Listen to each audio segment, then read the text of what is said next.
Swayam Prabha. Digital India. Educated India.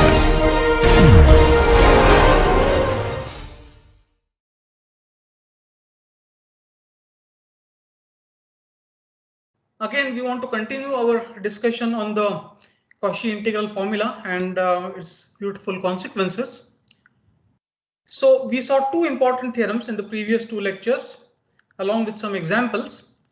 So first was Cauchy's theorem. So let gamma be a simple closed contour and let f be a holomorphic function defined on an open set containing gamma as well as its interior. Then integration fz dz along gamma is 0. This was the main Cauchy's theorem. And a related theorem was the Cauchy integral formula.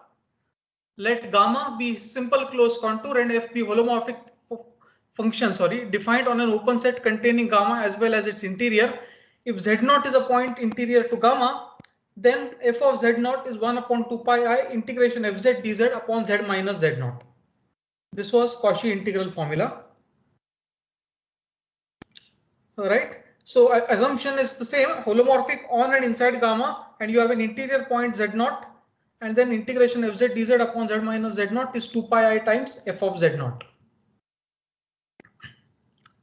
Yeah, these were the two main theorems in the previous two lectures, and really the most important theorems in complex analysis. So so we derived the Cauchy integral formula from the Cauchy's theorem, and I remarked that it's easy to go the other way around as well.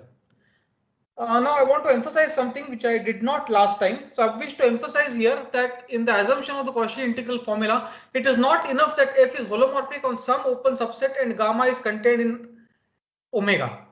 Yeah, it's not enough that you just have some holomorphic function defined on an open set and you have a contour which is contained in omega, and you take a point z0 inside omega, etc. It is necessary for f to be holomorphic on an open set which contains all of gamma and its interior. So here is an example to illustrate what can go wrong otherwise. So let's take a simple example. Take omega to be c star, c minus the origin, and f is the holomorphic function 1 by z. The holomorphic function on omega. Take gamma to be the unit circle parameterized in the anti-clockwise direction, and take z0 to be equal to half. Then we know that integration fz over z minus z0 is not equal to f of half. F of half is of course equal to 2. So this is not the case, right? Why? Because rather integration fz dz upon z minus z0, this is integration over gamma 1 upon z times z minus half. Fz was 1 upon z.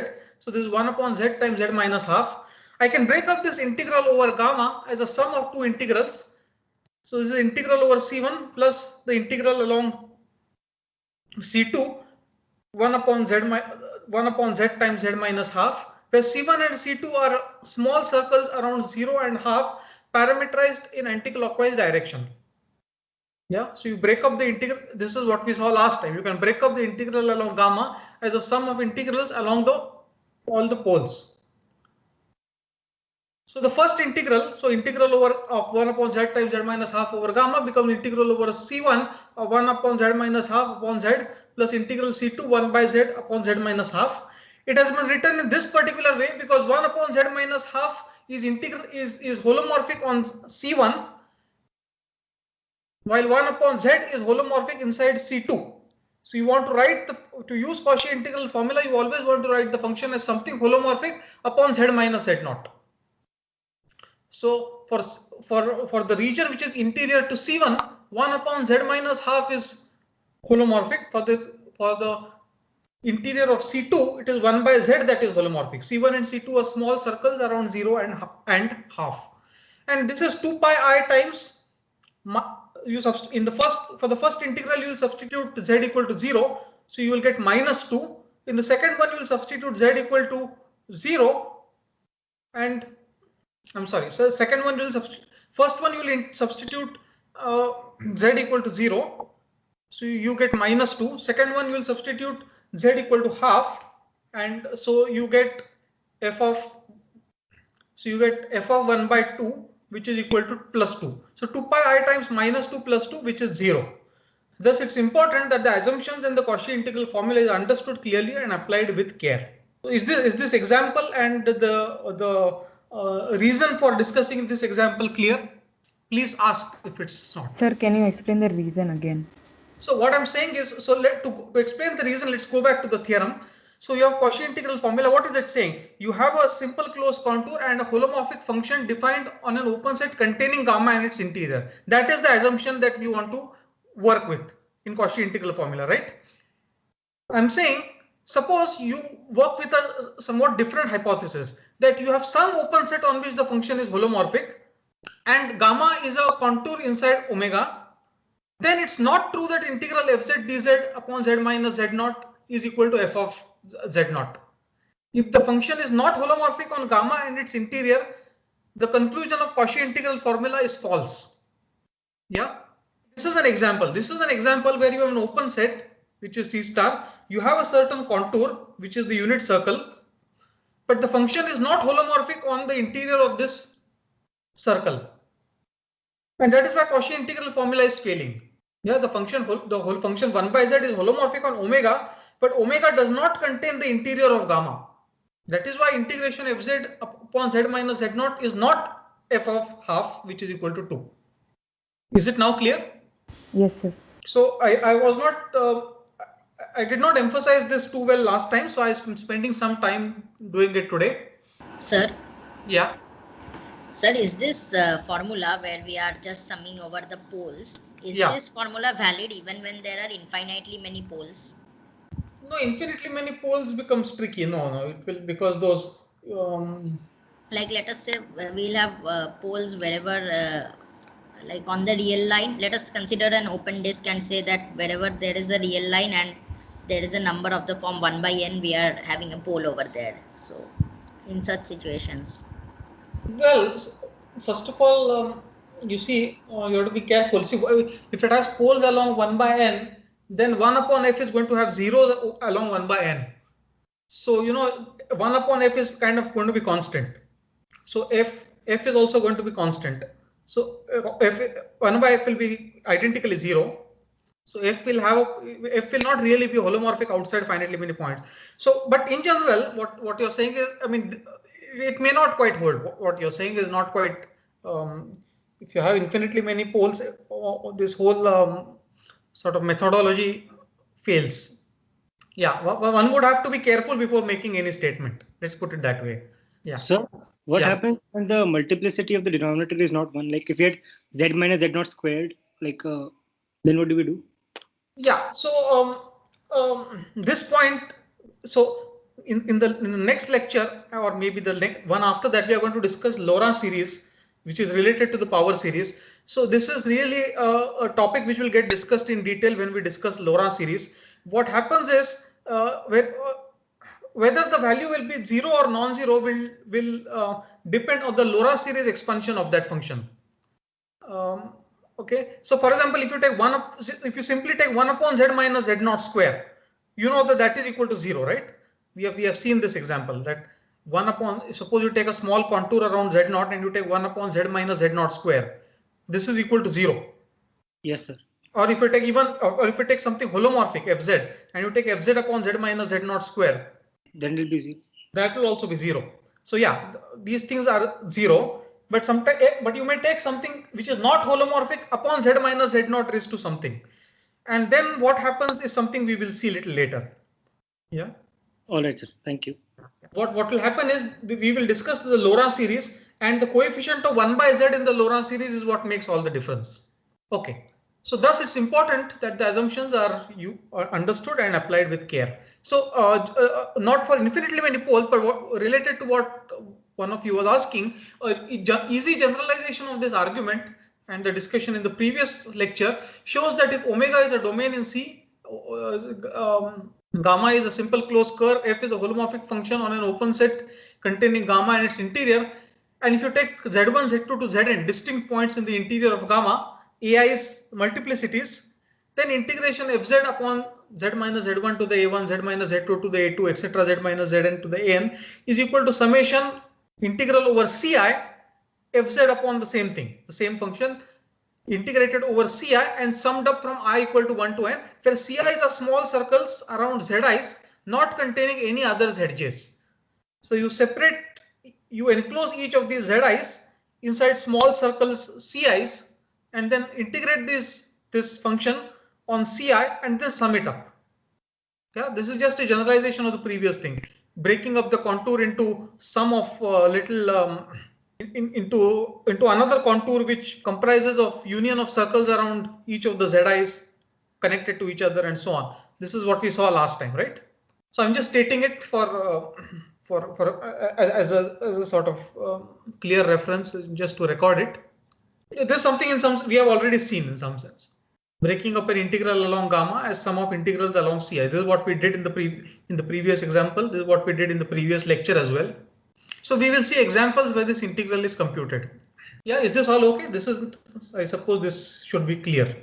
Go back to the previous slides and you will see that I had that contour drawn which went around 3 poles, and I replaced that contour by another contour. So let's take a little example. So this example illustrates the need for holomorphicity. So let C1 be the line segment joining -1 and I, C2 be the arc of the unit circle with the same initial and final point. So going from -1 to I, parameterize them as follows. C1 is Z1 of t, which is -1 plus 1 plus I times t, 0 less than or equal to t less than or equal to 1, which is the same as -1 plus t plus I times t. So in this first one, C1, when I put t equal to 0, I get -1. When I put t equal to 1, I get I. So this is the straight line parameterizing. This is a parameterized straight line joining -1 and I, with direction going from -1 to I. And C2 is e raised to it. T varies from pi to pi by 2. So now it is going in the clockwise direction. When t is equal to pi, you get -1. When t is equal to pi by 2, you get I. Let's compute the integrals along both of them. So let's consider the integral of mod z square dz along C1. In this case, dz becomes equal to 1 plus I times dt. So hence integral mod z square dz along C1 is integral 0 to 1. Mod z square in this case is mod square of this -1 plus t plus I times t. So it's -1 plus t square plus t square. Yeah, if you take z of t in the first case, so z1 of t, if you take the modulus of that and square it, you'll get -1 plus t this whole square plus t square. That is the norm of the path z1t. So this is when you simplify, you get integral from 0 to 1 2t square minus 2t plus 1 times 1 plus I dt. And this is, you can easily compute that this is 2/3 of 1 plus I. Yeah, so this is a line integral along this path C1. Sir, I mean in the parameterization of C2, you're writing pi is less than equal to t is less than equal to pi by 2. So I mean, can you please clarify what the parameterization is supposed to be like? No, e raised to it. That is how. No, oh. Yeah, so I'm taking the parameterized curve to be e raised to it in this case. I think it should be greater than equal to. That's what he is trying to say. Yeah. I mean, looking at the parameterization, we see something like pi is less than equal to pi by 2. Oh no. Sorry. Pi by 2 less than or equal to t less than or equal to pi. Is that your objection? Yeah, so I mean, are we tracing the clockwise curve from I to? You're tracing it clockwise. Okay. Yeah, maybe I'll clarify this. I'll write it a little better. Yeah, sorry, it should be the other way around. Yeah, and clockwise parameterization always. So I'm going from t equal to pi to t equal to pi by 2. That's why I wrote it like this by mistake. So if it's clockwise, then it should be from pi to pi by 2. No? Pi to pi by 2, but the inequalities, the way the inequalities are written is not correct. Okay, yes. That's all. The parameterization is from pi to pi by 2, but I still cannot write pi less than pi by 2. Yeah. Okay, but I hope it's clear, so I'll just modify that. Now consider integrations mod z square dz along C2. So C2 was this parameterized curve e raised to it dz becomes I raised to it dt. So integral mod z square dz along C2 is integration from pi to pi by 2 times the mod z square is 1 in this case. So 1 times I raised to it dt. So this is e raised to it from pi to pi by 2, and this is 1 plus I. So earlier I got 2/3 time 1 plus I, now I'm getting 1 plus I. And so hence the results do not agree, and this is consistent with the fact that mod z square is not holomorphic. If it was holomorphic, we should get the same answer by Cauchy's theorem, but mod z square is not holomorphic, and that is consistent with the fact that you don't get the same answers when you change the contour. The initial and final points remain the same, but still the integrals are different. Sir, Yeah. sir, if Cauchy's integral formula holds for a particular domain, Yeah. then is it always necessarily true that the function is holomorphic inside that domain? Like, Cauchy's theorem or Cauchy integral formula? You mean Cauchy's theorem perhaps? no, basically suppose, Cauchy's theorem. Yeah, I'm coming to that. I'm coming to that in today's lecture. I'm going to answer that. That is indeed true, and we are going to prove it. Okay, sir. This is called Morera's theorem, and we will give a quick proof of this. Okay. So this was a simple, and as a consequence of Cauchy integral formula, we showed that a holomorphic function is analytic, that is, it can be expanded around any point in its domain of holomorphicity. Since analytic functions are infinitely differentiable, we have shown that once differentiable implies infinitely differentiable, which was a long awaited claim. And if f is holomorphic on a domain omega and z0 is any point in omega, then the radius of convergence of the power series expanded around z0 is the radius of the largest circle centered at z0 whose interior is contained inside omega. So just from the geometry of the domain, you can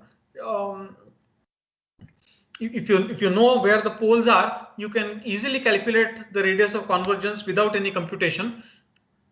If you want to compute the radius of the power series expanded around a point, just choose the radius of the largest circle centered at z0 whose interior is contained inside omega. So in particular, the radius of convergence very much depends on the point around which you are expanding. This is something somebody was asking last time, and that is indeed the case. So 2 examples, maybe I'll discuss the solution next time. Please try it yourself meanwhile. So first example, take e raised to z upon sin z plus cos z and expand it around power series centered at 0, and this has radius of convergence pi by 4. And example 2, take fz equal to z upon e raised to z minus 1, z not equal to 0, and 1 when z is equal to 0. This is a holomorphic function on C, check that, and expanded as a power series centered at 0. This has a radius of convergence equal to 2 pi. Yeah, maybe we'll discuss this next time. Today I want to discuss something else. But try these examples. Okay, now what one of you was asking. So Morera's theorem is a converse to Cauchy's theorem. It states that if omega is a domain in C and you have a continuous complex valued function on omega, and suppose integration fz dz along gamma is equal to 0 for every closed contour gamma in C, then f is holomorphic on gamma. What one of you was asking a few minutes back, and this is true. And the proof is now very easy. So how do I prove that f is holomorphic? Well, one way to prove it is to show that f admits a primitive. So as discussed in the previous lecture, suffice us to show that f admits a primitive, fix a point z0 in omega. Then the obvious candidate for the primitive is capital Fz equal to integration Fz along gamma, where gamma is some contour joining z0 and z. So z closed contour. Oh, I'm sorry, not closed. The word closed is a mistake. Gamma z to z0 is any contour joining z0 and z. This is my candidate for the primitive. Just choose some contour joining z0 and z and integrate fz along that. This function is well defined up to a constant by assumption on f. We know that if integral along any closed contour is 0, since integral along any closed contour is 0, another way of saying it is that the integral only depends on the starting point and the end point. Because I can go via one contour and come back by the other, the integral is going to be 0. So that means the integral only depends on the initial point and the final point of the contour. Therefore, this function is well defined but not quite well defined because I have chosen this point Z0. If I chose a different point, then this primitive will change by a constant. After all, we know that primitive is not unique. It can change by a constant, and this constant does change as you change this point Z0. But up to a constant, this is well defined. Anyway, I fixed a point Z0. So now once I fix Z0, it is well defined. Then we have already shown in lecture 5, when we discuss path independence of integral is equivalent to existence of primitive, that fz is holomorphic and its derivative is little fz. Yeah, we two lectures back we had shown that the existence of primitive is equivalent to showing that the integral is independent of the path. So that exactly the same proof shows that this function capital Fz is holomorphic and its derivative is little fz. Does capital Fz has to be holomorphic as well? Yes. Yeah, so that was part of the proof. We actually computed the limit of a capital F of z plus h minus capital Fz upon h limit as h tends to 0. We had actually computed this limit and shown that it is holomorphic. Yes, that's correct. Yeah, so this is something we have proved that it is holomorphic and its derivative is little fz. Same proof as what we have discussed before. Therefore, I'm not repeating that because that remains the same. And since holomorphic functions are analytic and hence infinitely differentiable, it follows that little fz is also holomorphic. After all, little fz was the derivative of capital Fz. Capital Fz is infinitely differentiable. Now we know that. So little fz is also holomorphic. That completes the proof. Sir, could you just repeat what exactly gamma Z0 Z was? This is any contour joining Z0 and Z. I have written the word closed. The closed is a typo. Just ignore that. But okay. Gamma Z0 Z is any contour joining Z0 and Z. Yeah, okay. And no matter what contour I take, by assumption on F, this integral remains the same. So that is my capital Fz. Okay. So this was Morera's theorem, the easy proof. Okay. We had also concluded that if f from omega to c is holomorphic, and if okay, so we have also concluded that if f from omega to c is holomorphic and you have a small closed disk of radius little r around z0 which is contained inside omega, so z such that mod z minus z0 less than or equal to r, so this contained inside omega, then nth derivative at z0 is equal to n factorial upon 2 pi I integration fz dz upon z minus z0 raised to n plus 1, where gamma is mod z minus z0 equal to r. Yeah, I hope everybody remembers that we had discussed this towards the end of the lecture. This was a consequence of Cauchy integral formula. Now suppose f is holomorphic in mod z minus z0 less than capital R, and suppose f is also bounded by some capital M bigger than 0 there. So let's draw some interesting consequence. Then we can apply the ML inequality in the above formula. Since this is true for any small r less than capital R, we get nth derivative at z0 less than or equal to n factorial into m capital M upon r raised to n. Apply the ML inequality, then we know that nth derivative at z0 is less than or equal to n factorial upon 2 pi I times the maximum value of fz, which is capital M, z minus z0 raised to n plus 1 is just capital R raised to n plus 1. So you get M upon capital R raised to n plus 1, and the length of the arc is 2 pi capital R.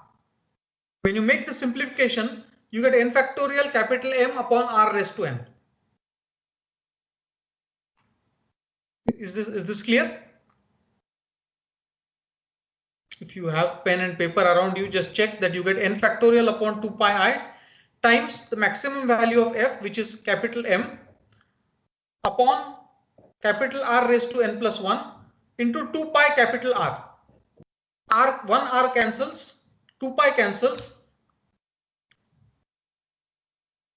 So you get n factorial upon R raised to n into M. Everybody agrees? M is the maximum value over the contour or Yeah. in the interior of it. And the interior of it. Yeah. Not on the boundary, interior also. Yeah. But actually what we need is the boundary. F is bounded by capital M is what I'm saying. Let's say it's bounded everywhere. We want to use it in the case where it's bounded everywhere, but actually what we are only using is the contour. Then, Sir, yeah, so shouldn't it be strictly sorry. less than because we are shouldn't it be strictly less than this term? Like it is given less than or equal to, right? Because we are using the fact that small r is less than capital R. So the integral will be No, of no, but 2 pi small. no, now I'm integrating along the circle of radius capital R, suppose. Not, it won't be less than, it will be less than or equal to. So that is correct. N factorial M upon R raised to N. Sir, Yeah. sir, in the last class we showed that f can be written as two different power series, one in terms of integrals and another in terms of the derivatives. Yeah. But we did not say that the corresponding coefficient should be equal. They have to be, you know, that we can, if it's, no, there were two different expressions for the coefficient. The power series was unique. So you have, and we derived two different expressions for the coefficients. So those two expressions have to coincide. It was written that power series was written as summation an z minus z naught to the power n summation. And then for an we derived two different expressions. So therefore those two expressions have to be equal. Okay, sir. So this is Cauchy's estimate, and we are going to use this in a very interesting way. So just remember now, I'll go to the next slide. Nth derivative at z0 is less than or equal to n factorial capital M upon R raised to n. Now let's prove a very interesting theorem. It's called Liouville's theorem. So this is a little definition which I should have made before, but anyway, a function defined on all of C is called entire if it is holomorphic everywhere in C. So we have been dealing with holomorphic functions on open sets. If that open set is all of C, we call the function entire. So I may use this repeatedly in the remaining lectures, entire function. So what are examples? Polynomials, exponential functions, sin z, cos z. Clearly sums and products of entire functions are entire. Similarly, composite of entire functions is entire. So you have lots of examples of entire functions. And the fact that the function is defined and holomorphic everywhere puts strong restrictions on the function. For instance, we have the so-called Liouville's theorem, which says that a bounded entire function is always a constant. The very striking theorem. Take any entire function which is bounded, it's always a constant. Another way of saying it is a non-constant entire function has to be unbounded. In many of the standard examples of entire functions, we know that this is already true. For example, exponential function takes all the values except 0. Sin and z are surjective by one of the tutorial exercises. Sin z and cos z are surjective. So the examples that we have seen are all unbounded anyway. And in fact, it's a theorem that any non-constant entire function has to be unbounded. Polynomials are of course clearly unbounded. Yeah, I suppose the theorem and everything and the remarks that I've made around that are clear. Yeah, I'm going to prove this theorem, but I hope everything is statement, etc. Everything is clear. Okay. Sir, even if it has either a lower bound or an upper bound, even then it is a constant. If it has a no. Well, okay, let's put it this way. Right now, I'm going to prove that if it has an upper bound, it is constant. Okay. That's what I'm going to prove right now. Yeah, using that, you can actually see that if it has a lower bound, also it is constant. Because I can, by translating, I can make the lower bound 1, for example. Then 1 upon fz will have an upper bound. Yes, sir. Then that will be constant. So that will also work.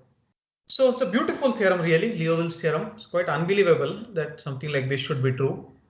So we are going to prove Liouville's theorem, and we are going to use Liouville's theorem to give the first complete proof of fundamental theorem of algebra. So let's prove Liouville's theorem. The proof is very simple now. Suppose mod fz is less than or equal to m for all z less than c, for all z in c. we need to show f is a constant. We'll show this by proving that the derivative is identically 0. That means 0 at all points. So it's enough to show that mod f prime z can be made arbitrarily small. Now by Cauchy's estimate, modulus of f prime z is less than or equal to m by r. If you go back to the Cauchy estimate, nth derivative at z0, this modulus is less than or equal to n factorial m upon r raised to n in the last line. I'm putting n equal to 1. So modulus of the derivative is less than or equal to m upon r. So by Cauchy's estimate, mod f prime z is less than or equal to m by r. This is if f is holomorphic in a disk with center z and radius capital R. But capital R can be made as large as we want since f is entire. So therefore I can make this arbitrarily small, and so mod f z is equal to, so f prime z is equal to 0 for all z, and hence f is a constant. That's all. Yeah, choose as large a disk as you want. That will make capital R very large. So m upon r will be very small. So the derivative is as small as you want. As small as I want means it is 0. Yeah, so beautiful theorem, beautiful proof. Yeah, is the proof clear? Yeah. Any doubts?